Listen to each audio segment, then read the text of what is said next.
I left my boyfriend to chase a producer who promised fame. I got trapped, ended up waiting tables at night, and sank into debt, while my ex built a happy life with someone else. I don't want advice like, have some tea and meditate. I'm here to tell what I did, what happened, and what I'm paying for. If anyone sees themselves reflected, they can do whatever they want with it. I had a simple life and a big dream.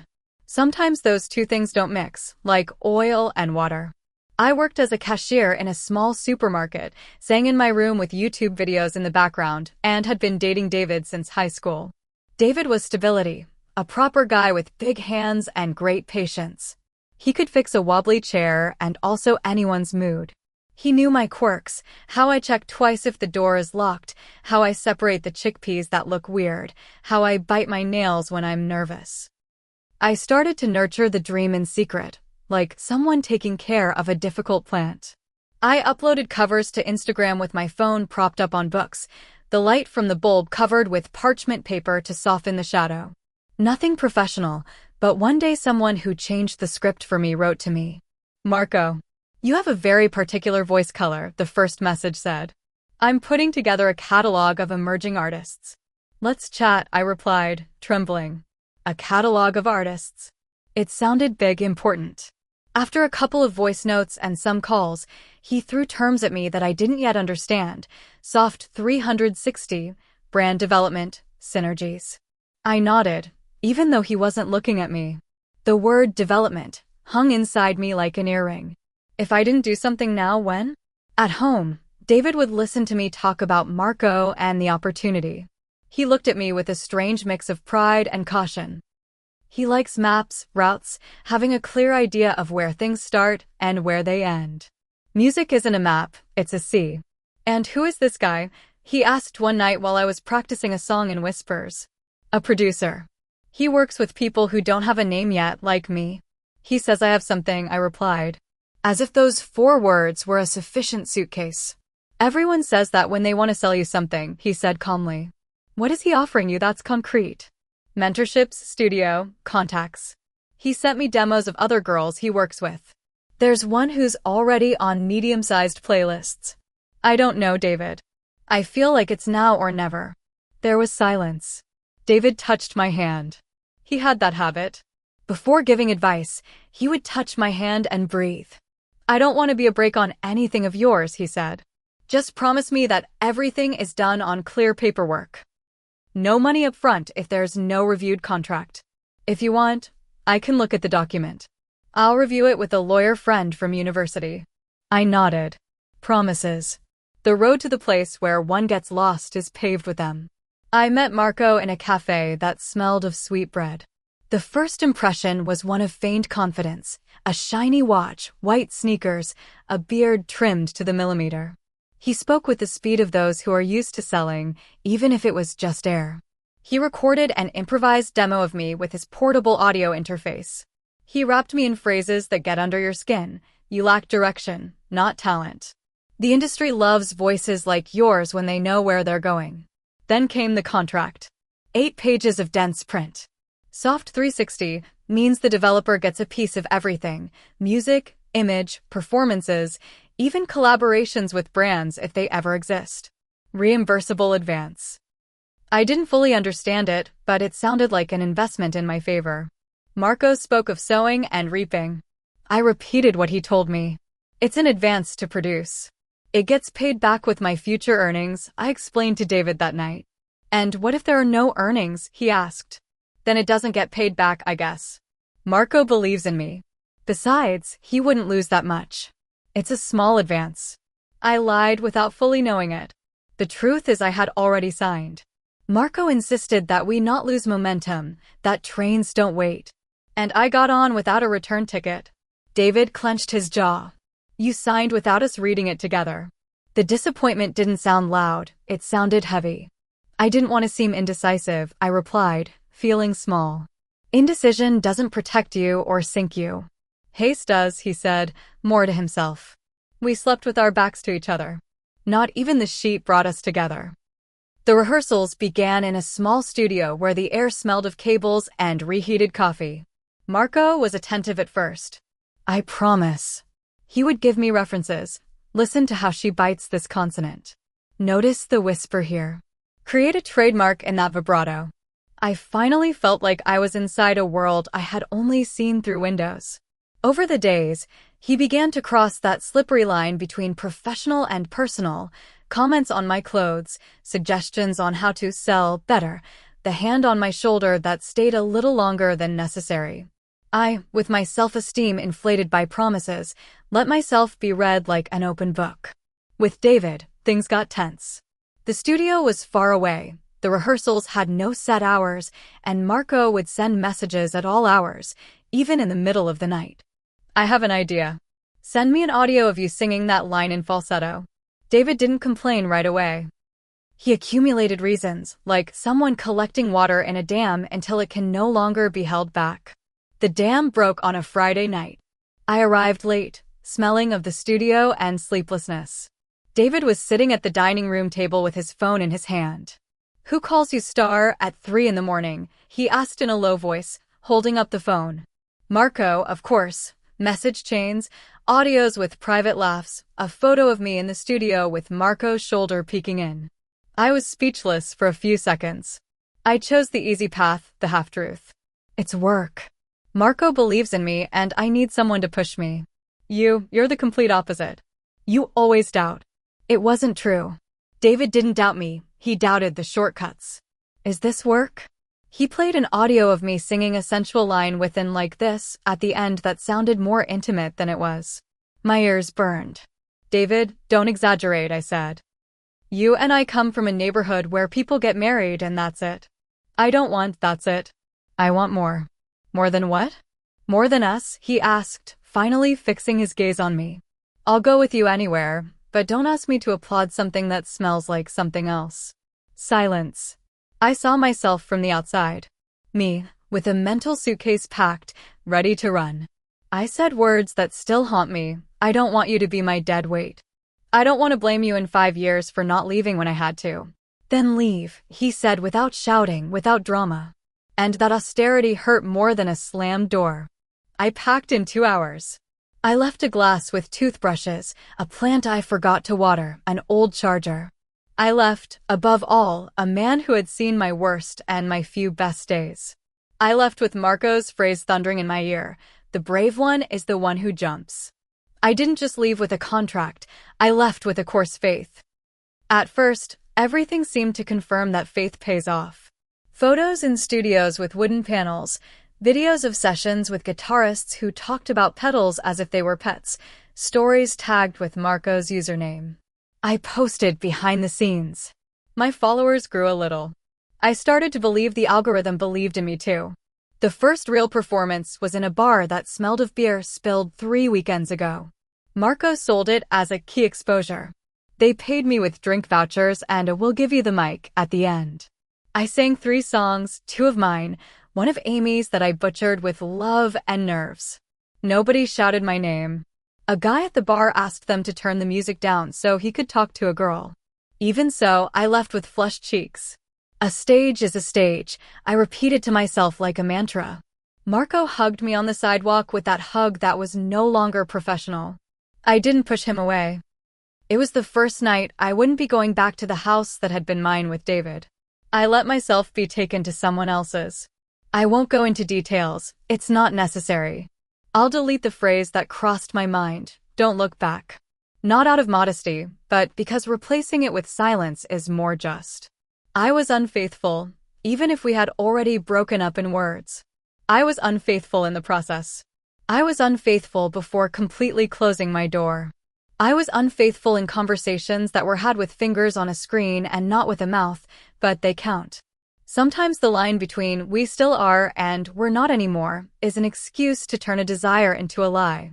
Mine smelled of promise and a cheap studio. With Marco, work and bed mix like ink and water. I thought that was part of the price or part of the journey. The songs came out, although sometimes they weren't mine, they were his ideas. Small things started to come my way, a photo shoot, a stylist who was a friend of a friend, a modest playlist where my song was number 58. Every crumb seemed like a banquet to me. Then the big advance came. Marco said an investor had put in some money to get the wheel turning. I signed another addendum that I didn't quite understand. The word reimbursement was there, like a silent alarm. I turned it off. Trust me, Marco would say. This industry rewards those who don't get off halfway through the game. I trusted. Or rather, I surrendered. The night we uploaded the first single with the video, I invited Lydia, my roommate, for pizza. Poor Lydia, always putting up with my mood swings. Can I tell you something without you getting offended? She said, napkin in hand. Say it. You're becoming someone else. Like you've put your profile picture over your face. I don't know if I'm making sense. Are you explaining it to hurt me? I replied, taking a sip from a lukewarm glass. Better that than watching you fall without anyone telling you, hey, the floor exists, she said, grounded. I didn't want to hear it. That week the video got 10,000 views. Someone commented that my voice was like a caress. I fell asleep smiling, like someone going to bed with a plastic medal. The next day, Marco brought up the word tour for the first time. He opened a spreadsheet with cities and tentative dates. I looked at that spreadsheet like you look at a baby in an ultrasound, pure shadows that you want to believe are real. For the tour, we need to secure more investment, he said. I have a guy who's interested, but he likes to see commitment from the artist. If you put something in, he'll double the bet. Put in from where? I asked, doing mental math with air. Credit. It's normal. It's your career. No one is going to push it harder than you. Normal is the refuge of someone who wants to sell you on an absurdity. I applied for a credit card. I bought necessary things, stage clothes, a microphone that breathes your color, a better interface for demos, dance classes to broaden my range. Debt is silent until it isn't. I wanted to write to David more than once, not to get back together, but so he could see what I was doing. Believe me, there's a foolish part of you that wants your ex to witness your ascent. I held back, not out of nobility, but out of pride. I told myself, when there's something worthwhile, I'll write to him. That something never came as I imagined. What did come was the first ugly crack with Marco. It started with an adjustment to my favorite song on the EP. I had written it one rainy morning. It was raw and sensitive at the same time. Marco suggested changing the bridge to a more memorable line. Translated, a TikTok hook. The song isn't me if you take that out, I told him. The song isn't you if no one listens to it, he replied. I didn't know what to say. I gave in. And with each concession, I lost a centimeter of myself. A person, believe me, can get lost by centimeters and not realize it until the edge is far away. At the same time, Marco began to step out of the partner role and more into the owner role. He decided my clothes, corrected my answers in small interviews, told me to smile with my teeth, but not too much. The boundaries I didn't set at the beginning never appeared later. That's how things work. What you don't stop early drags you down late. The EP came out, it didn't blow up. Charts that go up one day, down for 3. Playlists that add you for 2 weeks and then remove you without notice. A small article in a blog, 2 malicious comments and another that made me cry with a stuffy nose. Marco became harsh. It's your fault for not posting 3 times a day, he told me one morning. Where's the content? Where's the story? I'm tired, I mumbled. Tired of what, if nothing has even happened yet, he finished, cruel, with precision. I started to doubt if I really had it. The voice was still there, but it no longer sang for me. It sang for an algorithm that didn't even know how to pronounce my name. I clung to the only tangible thing, working harder. Breathing classes, diction classes, stage presence classes.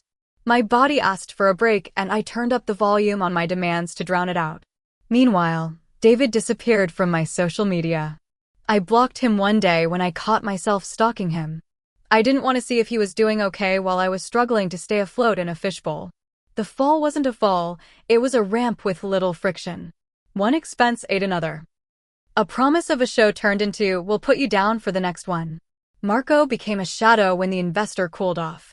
One day he told me blandly, we're going to pause. I was left with an EP without momentum, a contract that still tied me down, and a debt that was breathing down my neck. We can't pause if the contract is still active, I told him. What do I do with this? Fulfill it, He replied with that infuriating simplicity, or pay the exit clause. The clause was absurd for my wallet. Marco knew it. I don't know if he enjoyed saying it, but it didn't weigh on him. I started working as a waitress at night.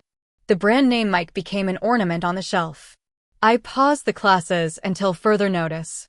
Lydia offered me teas and respectful silences.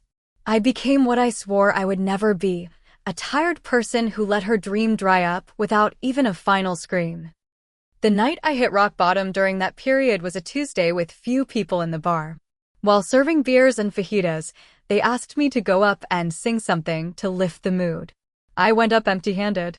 I sang one of my own songs, the one that had been my favorite before they deformed it. At the end, 2 timid claps and that was nice from a woman who was leaving. The owner told me as I came down, "You have a good voice, but you need to connect more." Anyway, thanks. We'll save on the DJ today. That sentence was a rock in my stomach. I went to the bathroom. I cried without a sound. I looked at myself in the mirror like you look at a stranger. I connected to the bar's Wi-Fi. Mine had been cut off to save money, and with my head still burning, I wrote to David. Yes, that night, months later, with everything that had happened, with everything I had broken. Hi. I know I disappeared like a coward. I passed by the bar where you always wanted to hear me when I became somebody. I'm nobody. Can we talk? He didn't answer right away. I kept serving tables as if I hadn't sent anything. An hour later, my jeans pocket vibrated. Hi. Can we talk? Yes, but I want you to know something before we meet. I read it and felt my heart shift. I got married. The screen stayed lit, and I didn't know where to look. I read the same sentence 3 times, as if repetition would make it less true. I leaned against the counter. Lydia, from a distance, saw my face and walked towards me. What happened? She whispered. He got married, I said, and that word swallowed me. She hugged me in that practical way some people have, without speeches, just squeezing tight. I gasped for air like someone who's just surfaced from a deep pool. Are you going to see him? She asked after a while. Yes, I answered out of pride, curiosity, stupidity. I don't know. Yes. We met in a cafe that smelled of fresh bread. It felt like a circle closing. I had met Marco in a similar place. Now I was going to see David in another. I arrived early and trembled. I fixed my hair in the dull reflection of the window. I practiced a smile that was more tired than sincere.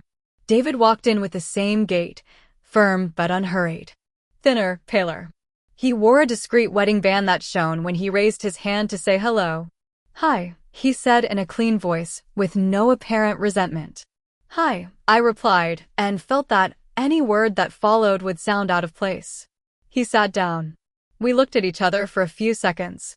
The first thing I noticed was that his hands no longer sought mine. He left them on the table, together, as if holding something invisible. Congratulations, I managed to say. Thanks, he replied with a small gesture that was neither pride nor pity. It was life. We ordered coffee.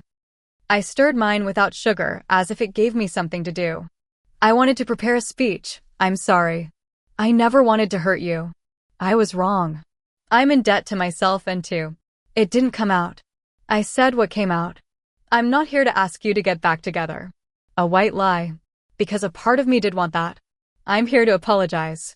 I did it all wrong. I let myself be dazzled by something that wasn't real. I lied to you by omission and by action. I left when I shouldn't have and how I shouldn't have. David listened to me with that silence that was the best thing about him. He didn't interrupt. When I finished, he took a breath and spoke. I'm not the one to deny you forgiveness, he said. And if you want it, I give it to you. I forgive you for what you did to me. It's not my place to forgive you for what you did to yourself. I didn't know what to do with that second part. He paused and added, You got married, I said, as if the penny had just dropped. Yes, to Anna. He smiled slightly, as if her name already softened something in him. I met her after us. I don't owe you an explanation, but I'll tell you this. It was good for me not to have waited for you. I felt the blow. He didn't wait for me. He didn't save a place for me. The world went on. Life went on. That, which should be obvious, surprised me as if I had expected the planet to remain suspended at the height of my mistake. I'm happy for you, I said. And this time it wasn't a lie. It was a stab right where it should be, but it was true. How are you? He asked without irony. Bad, I answered. The contract is suffocating me, Marco. I bit my tongue. I didn't want to sound like a victim, although I felt like one at that moment. David nodded as if taking a mental note. I'm not going to advise you. I tried and you rejected it. I'll just tell you this. When you start accepting small things that you know are not right, you end up waking up very far from yourself. It happened to me in other areas. I didn't have to leave to see it. That stuck with me. It was more useful than any motivational speech. Why did you agree to see me? I asked. Because you deserve to hear this in person. There's no going back. There wouldn't have been even if I hadn't gotten married. It's not out of resentment. It's out of respect for the choice you made and the one I made after. I wish you well, but from a distance, for both our sakes. I expected it, but not with that calm firmness. I swallowed. Okay, I said. Thanks for coming. Take care. He closed the conversation. He stood up, shook my hand. That touch that was once home was now a farewell. He left, he didn't look back. I was left with the cold coffee and an anger I didn't know if it was at him, at myself, at Marco, at the industry, at the word dream that I had used to justify the unjustifiable. Lydia texted me. How did it go? I sent her a tell you later. I went back to work that night and burned a tortilla because my mind was elsewhere. The owner yelled at me, rightfully so. When I left, the street seemed longer than usual. I put on my headphones with no music to avoid hearing my own thoughts. I pulled up the contract from my email, opened it on my phone, and read it for the first time with open eyes. The artist agrees to cede. The developer shall have the right to. Exit clause. I felt like laughing, but the kind of laugh that has no sound because it's directed at yourself. I wrote to Marco, I want to talk about the clause. I can't go on like this. He replied quickly, as he always did when he smelled trouble. Tomorrow at 10 a.m. bring someone if you want, though there's not much to talk about. I didn't have someone. David had a lawyer friend, but how could I ask him for that favor now? I swallowed my pride. In the end, it was Lydia who accompanied me. She wasn't a lawyer, but she has been my sanity for rent many times. Marco's studio felt colder than before. He was there with his laptop open and that I don't have time air about him. He smiled without showing his teeth. What do you need? He asked. Out. Or at least to renegotiate. There are no shows. The EP has passed its shelf life. And I still owe you, I said in a rush so my voice wouldn't get tangled. Marco leaned back in his chair, enjoying the position of power. This is not an NGO, he said. I invested time and money. You knew. I didn't know everything. And you did, I retorted. Ignorance doesn't invalidate an agreement. He smiled with that smile that felt like nails. Lydia intervened with a voice that sounds like a teacher's, but isn't scolding, calm, clear. She's not looking to not pay, she's looking to not sink. If she sinks, nobody pays you anything, she said. Marco looked at us with a mixture of pity and boredom. We can lower the clause a bit if you sign an extension for another EP. So you're proposing I extend it to owe more? I asked sincerely.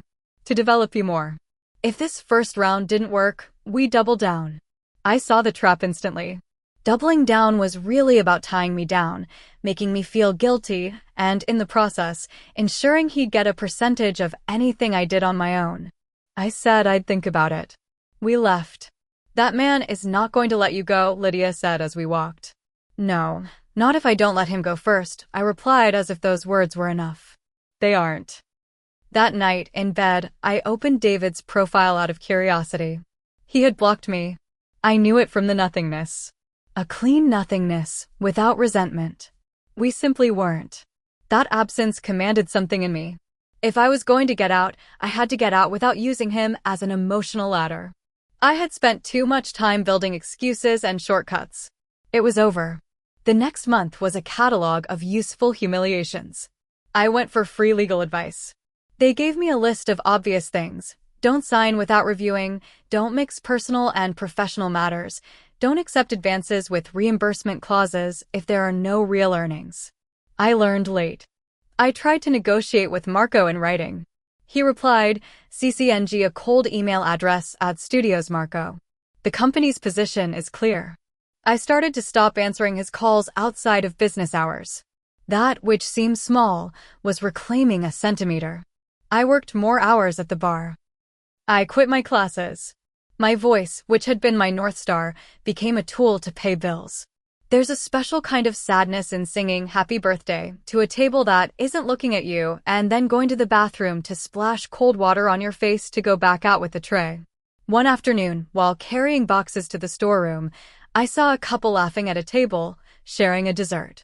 It wasn't David and his wife, but in my head, it was. I imagined what laughter looks like from the other side of the life I didn't choose. It hurt, and it gave me relief at the same time. Sometimes relief is knowing you're outside the frame, because inside you would have moved clumsily. That night I wrote to David for the last time, not out of romantic love, but for closure. Thanks for listening to me. I won't look for you anymore. Take care of what you have. I'm going to fix my own mess. I didn't expect a reply. There wasn't one. It was fair. And then the stupid idea came. There's always one when you're desperate. A trap that seems logical if you turn off the lights. Mine was thinking I could tell the truth about Marco on social media, that the world would believe me out of some sense of justice, and that, in the process, it would force him to let me go. I started writing a thread with screenshots, some taken out of context. Lydia saw me typing and frowned. Don't do it, she said. Why?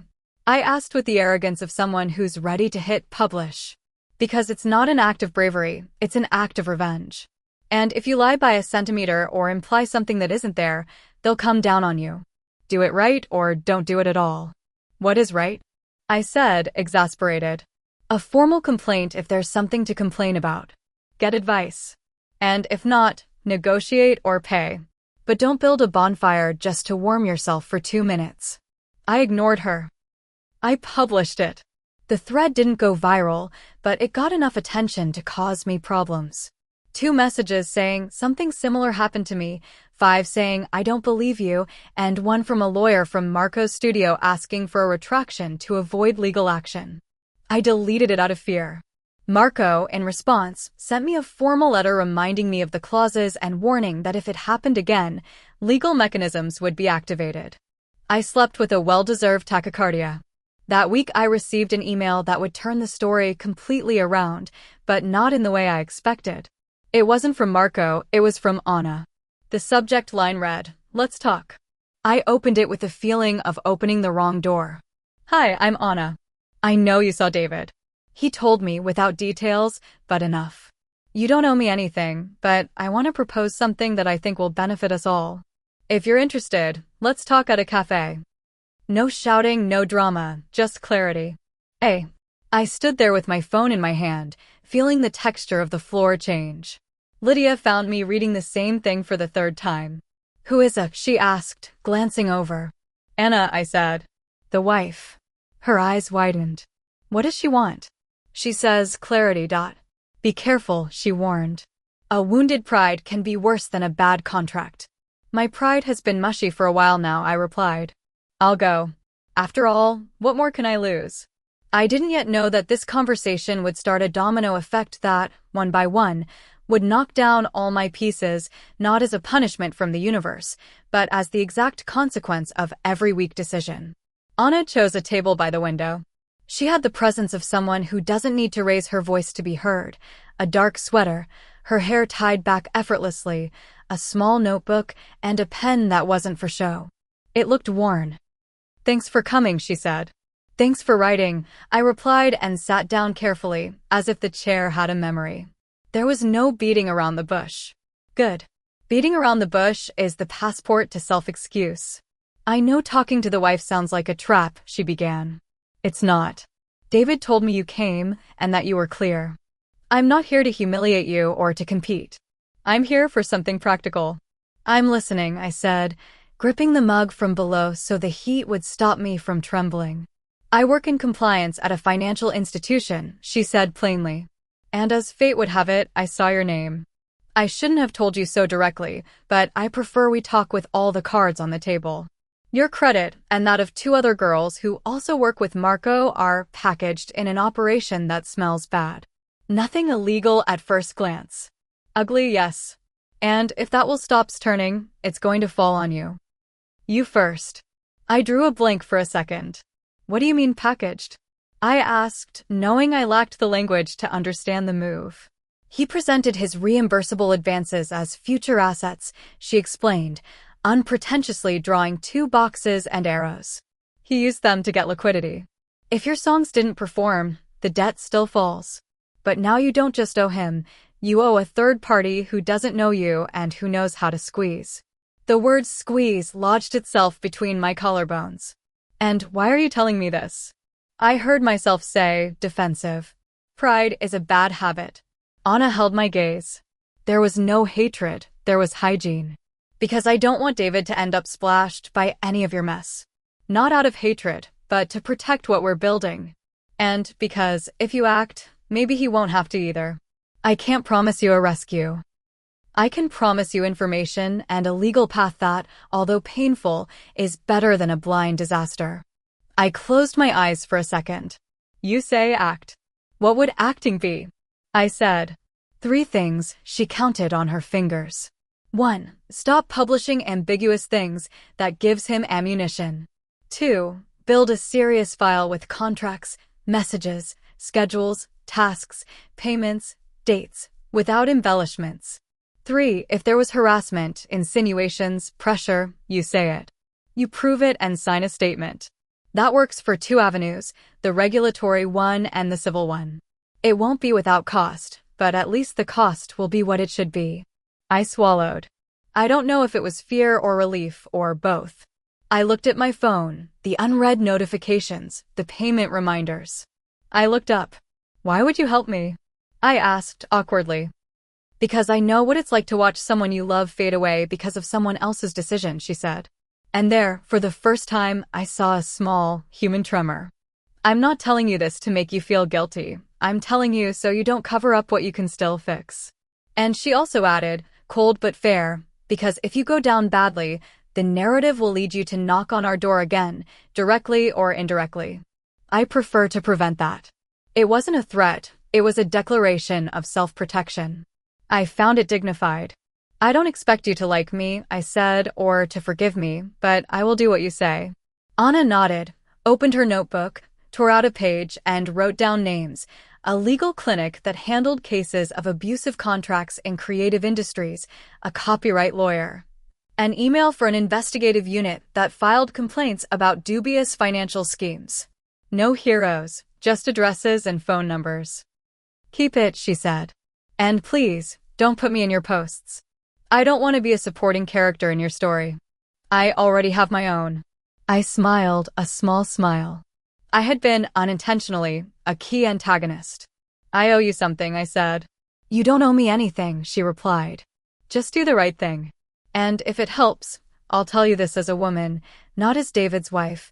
The way they were talking to you in messages at 3 a.m, if there were no clear boundaries, is not normal. Don't normalize it. I nodded. Thank you, Anna. You're welcome, she said, stood up, paid for her coffee, and left with a guilt-free stride. I was left alone with a piece of paper where, for the first time in months, there was a plan that didn't sound like smoke. The legal clinic received us in a room with plastic chairs and a plant that was surviving the lack of light. The lawyer, Jimena, had proud dark circles under her eyes and the patience of a watchmaker. I brought everything, I said, placing a folder on the table with contracts, printouts of emails, printed screenshots. Yes, printed. And a notebook with dates. Jimena read in silence. She underlined articles, wrote down codes, asked me to forward everything to her digitally. She asked questions with surgical precision. Here's the reimbursable advance, she pointed out. Here's the assignment of percentage on performances, sales, synchronizations.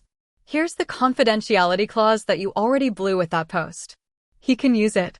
And here, she tapped with her pen, the morality clause. What an irony. What does it all mean together? I asked, knowing I'd rather not be in that chair, but I was. It means you should have read it before, she answered without disguise. And now it means there are 3 fronts. 1. A chance for partial nullity due to imbalance and ambiguity in the reimbursement, if it can be proven that there were never real earnings against which to collect it. 2. A complaint to the Copyright Authority for possible abusive practices in contracts with emerging artists. 3. A route for harassment or undue interference, if there's evidence. There is, I said, feeling a knot tighten in my stomach. Messages, comments, favors. Jimena nodded. Good, it's not. But listen, she leaned in. If you're going to give a statement, you state everything. Not just the 70% that helps you. Everything, including your relationship with him, including the way personal and professional got mixed. We can't go in half-heartedly. And prepare your wallet and your spirits. He will take you to arbitration for the post and for breach of contract. He'll use it, and with good reason. So I lose. I asked sourly. It's not a 3-move checkmate, she said. It's long. You can win on one front and lose on another. The goal here is also to stop him for others, not just to save yourself. And yes, it's also about you eating less dirt than you would if this continues as it is. I felt ashamed, not for the dirt, but for needing someone to explain things I could have avoided on my own. Let's do it, I said. Good. Jimena closed the folder. Start with this. Stop talking to him without me copied. Nothing over the phone without a follow-up email confirming it. Respond only to what's essential and don't publish anything else. I left with Lydia and with a mixture of poor relief and expensive fear. On the bus, I got a message from Marco. I'll expect you tomorrow at 10. Come alone. I replied, I will come with legal representation. Please confirm if that works for you. It took him 3 minutes. It's not necessary, but come on then. He didn't reply, it works. That was a yes. That, in my new manual, was a I'm not going. Jimena sent the first letter. In response to, it is requested, be advised. 3 days later, Marco replied through a law firm with an English name, a stream of polite threats, and an absurd proposal. Lower the clause if I signed for a new EP and a reinforced confidentiality agreement. The trap was shiny. No, I said, and was surprised to hear myself so firm. No, Jimena repeated with professional relief. In parallel, the investigative unit asked us for dates, amounts, the names of the other girls. There was no need to invent. It was enough to weave together what was already there. Advances turned into assets, packages, third parties that squeeze. And, as Jimena predicted, Marco notified me of arbitration for breach of contract and reputational damage stemming from my thread. She was right about the thread. I deleted it out of fear, not apology. It was no defense. The calendar started filling up with things that weren't music, hearings, briefs, meetings. I worked late nights and early mornings. In between, I signed statements. One of them was the hardest, the one about harassment. Not because of Marco's reaction, which came later, but because it meant putting a name to things I had normalized to avoid feeling guilty. Marco, on the other side, began his campaign. He sent emails to bars where I worked as a waitress saying, in nice words, that it wasn't advisable for me to get up and sing if he was the developer. Twice they took the mic from me before I could start. The third time, the owner told me, I don't get involved in fights. I'd rather avoid that moment. I kept quiet. Closing your mouth is another way of paying. At the second hearing, Marco looked at me as if he had never hugged me. He didn't need to shout. Sometimes the most efficient cruelty is the one that doesn't raise its volume a single millimeter. You signed, his lawyer said. You defamed. You breached publication and deliverable commitments. You got involved on a personal level that compromised my client, and now you want to present yourself as a victim. You are not. The word victim tasted like metal. I didn't want to be one, but I couldn't deny the facts either. I signed, I said, and so did he. And part of that contract, along with his conduct, was wrong. I'm not going to cry here. I brought evidence. The arbitrator looked at me like someone trying to see what wasn't on the table. Jimena, beside me, squeezed my hand without theatrics. At the end of that day, I received 2 messages that split the afternoon in 2. The first was from the legal clinic, forwarding a notification from the authority. An investigation was being opened into possible abusive practices by Marco and his studio, with a request for information on the structure of the advances. The second was from the digital aggregator where my EP was, Takedown due to an undeclared sample in the beat of one of the songs. We have removed the content until the situation is clarified, the email said. Marco held the ownership of the master. Conflict of interest. He himself had allowed that sample. Now he was charging me for it. They're cornering you, Lydia said. Yes, I replied, drawing a glass as if the stillness of the task gave me composure. Anna's third call came on a night of fine rain. I wasn't expecting it. I'm not calling to see how you feel, she said without sugarcoating it. I'm calling to let you know. The thing with the packages has moved. You should prepare a realistic payment agreement for your credit.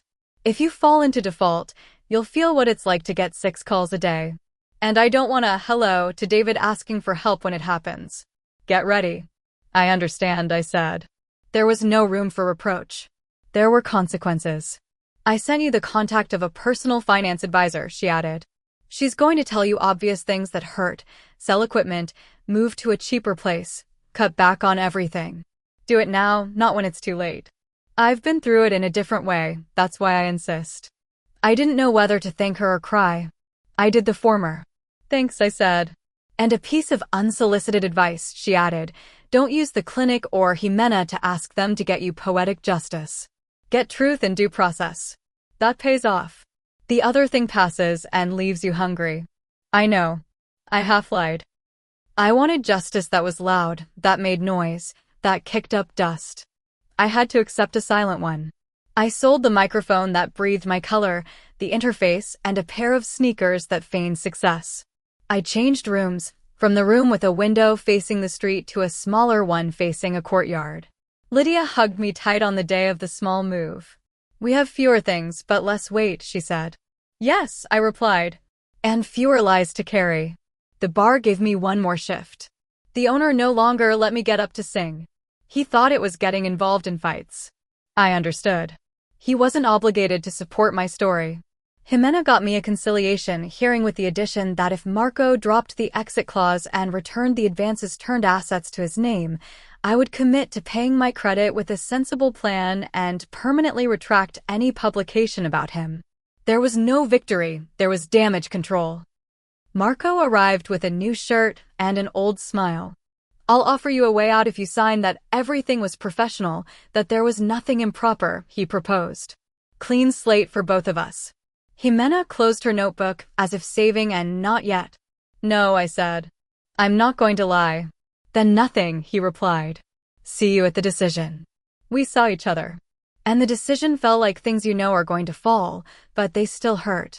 The arbitration tribunal condemned me for the publication and for formal breaches like delivering content on time, posting schedules, ethereal activations, and forced me to pay a sum that, converted into installments, was a necklace of stones. There was no jail time or anything from a movie. There were dates, amounts, interest. Jimena told me that the regulatory investigation into Marco was still ongoing and that was important. For others, she repeated. I was glad. Yes. It also sank me. The next blow was almost cruel in its irony. My EP, already down from platforms, started circulating in gossip forums because of the morbid curiosity of the case. Snippets of my voice in contextless threads. My lyrics attached to phrases like the one who sued and lost. I didn't earn a cent from it. In any case, the master belonged to Marco. I was trending without currency. That's when I understood something else they don't teach you, that shame also has a cost. I started greeting people less, trying to avoid being seen. Not as a fallen diva, but for fear of reading in someone's eyes that I saw you in that thread. The revenge part came without fireworks. It was more of an accounting matter. An inspection was opened on Marco, which led to a statement of charges for abusive practices and 4 significant inconsistencies in his reports on advances and income. One of his accounts was frozen. He was asked for papers you don't prepare if you're in a hurry, and his investor, that man, distanced himself with a statement that smelled of planned abandonment. Several artists, 2 girls and a boy, came forward with testimonies and cloned contracts. The word pattern began to appear in the records. It didn't need my adjective. It had the force of documented repetition. Marco wrote me one last time, a short message. Are you syncing with me? I didn't reply, Not out of moral high ground, but because I had nothing left to say. Anna, for her part, wrote me one more email. The entity internally reported that the package has been flagged. Prepare to comply with your payment plan anyway. That doesn't get erased. If you need it, I can send you a template for negotiating interest. I thanked her. One can also exit gracefully. Marco's studio tried a civil lawsuit for additional damages and losses. It didn't prosper because the authorities were on the heels of something bigger. But the damage that did prosper was the small kind. Suppliers who stopped giving him credit, collaborators who distanced themselves, a studio that closed for 2 months for renovations and never reopened the same. Those who used to greet him with a pat on the back now just lifted their heads to greet him from afar. Loneliness is also public. That gave me some relief. Yes, a little. I won't lie. But relief in the wrong body lasts as long as a yawn. The night I saw David and Anna together for the first time after everything was at the supermarket. I was buying things that didn't have VAT and were filling: rice, lentils, eggs. Lydia was next to me, making lists on her phone. They were in the dairy section, lovingly discussing whether to switch yogurt brands. It was a normal scene. Anna saw me first. A recognition without a jolt. She nodded at me. David, seeing her, saw me. He made a minimal gesture with his hand. There was no hatred or pity. There was life. They held my gaze and continued on with their cart. I continued with mine. Are you okay? Lydia asked. Yes, I said, and I really was and I wasn't. It hurt me and it ordered me. In that aisle, I finally stopped inventing futures that were no longer mine. That night at home I wrote to Anna, "Thanks for the interest format. I've already made the plan. I'm making payments with dates. I won't bother you anymore. I just wanted to tell you I saw you today. I hope everything works out for you as you plan. I'll do my thing." She replied hours later, "So be it."